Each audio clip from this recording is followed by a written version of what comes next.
Aditya Degree Colleges, leading companies లో 10,000 plus placements with 13.5 lakhs highest package.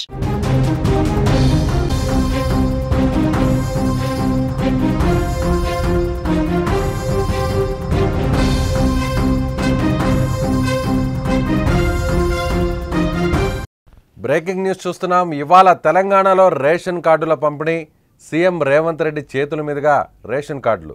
Suryapet జిల్లా తుంగతుర్తి నియోజకవర్గంలో 11 మందికి రేషన్ కార్డులు అందించబోతున్న సీఎం రేవంత్.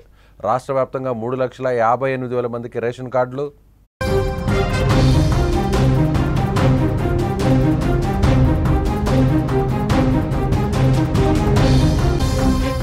రేషన్ కార్డుల కోసం ఎదురు చూస్తున్న లక్షలాది మంది కళ నెరవేరబోతుంది.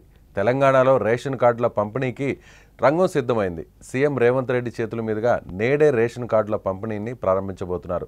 సూర్యాపేట జిల్లా తుంగతుర్తి నియోజకవర్గంలోని 11 మందికి మొదట సీఎం రేషన్ కార్డులు అందించబోతున్నారు. అనంతరం రాష్ట్ర వ్యాప్తంగా 3,58,000 మందికి లబ్ధిదారులకు ఈ రేషన్ కార్డులు చేరబోతున్నాయి. ఈ మేరకు భారీ బహిరంగ సభను ఏర్పాటు చేస్తున్నారు. సుమారు 80,000 మంది ఈ సభకు హాజరు కాబోతున్నారు. రేషన్ కార్డులు పంపిణీ అనంతరం సీఎం మాట్లాడబోతున్నారు.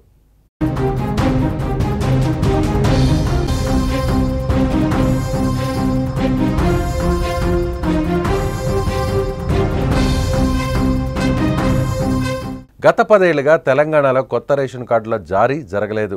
కొత్తగా పేర్లు నమోదు చేసుకునేందుకు అవకాశం లేకుండా పోయింది. కాంగ్రెస్ ప్రభుత్వం అధికారంలోకి వచ్చిన తర్వాత ఈ ప్రక్రియను పునఃప్రారంభించింది.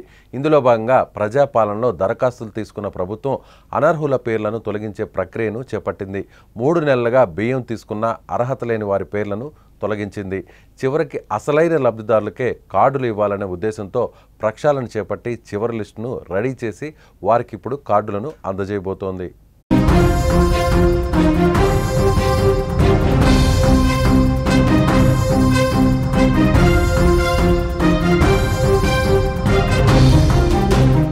కొత్తగా పెళ్లైన వారితో పాటు చాలామందికి రేషన్ కార్డు లేక తీవ్ర అవస్థలు పడుతున్నారు.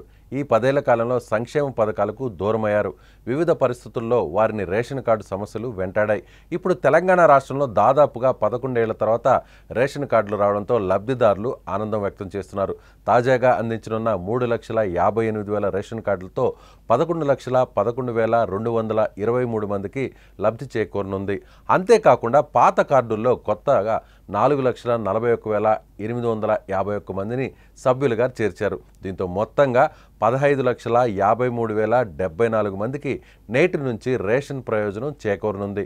కొత్త రేషన్ కార్డుల జారీతో రాష్ట్రంలో రేషన్ కార్డులు మొత్తం సంఖ్య ఇప్పుడు సుమారు 95,50,000కు చేరుకోబోతుంది.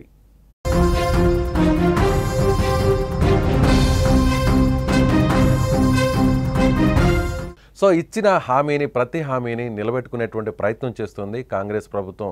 రేవంత్ రెడ్డి ఎన్నికలకు ముందు ఏదైతే ప్రకటించారో చేసినటువంటి ప్రకటన ఇప్పుడు ఆ హామీని కూడా నెరవేరుస్తున్నారంటూ ఇప్పుడు ప్రజల్లో ఆనందం వ్యక్తమవుతుంది. సో ఇప్పుడు రేవంత్ రెడ్డి ఇచ్చినటువంటి హామీని నెరవేర్చుకునేటువంటి ప్రయత్నం చేస్తున్నారు. కాబట్టి మీరేమనుకుంటున్నారు?